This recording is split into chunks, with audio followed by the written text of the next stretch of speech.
So let's take a look at the hardware and notions that you'll need for your Footloose Tote.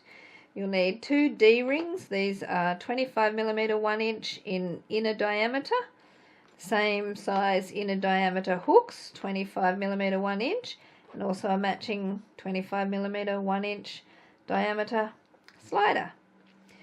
We'll need 4 bag feet. These ones are 12mm. You can use 14mm or even 10mm if you have them, although I think the bigger size looks nicer on a tote. These feet that I've got here have washers. You can either do them without washers if yours don't have washers, or you can make some washers yourself out of 7 mesh canvas, or even pinch some normal round washers from your hubby's stash in his shed.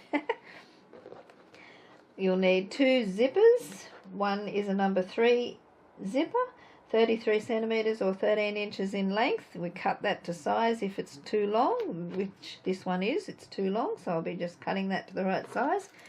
And a number 5" zipper. I'm using the continuous tape type here, and I'll be cutting that to size, and that needs to be 28cm or 11 inches long.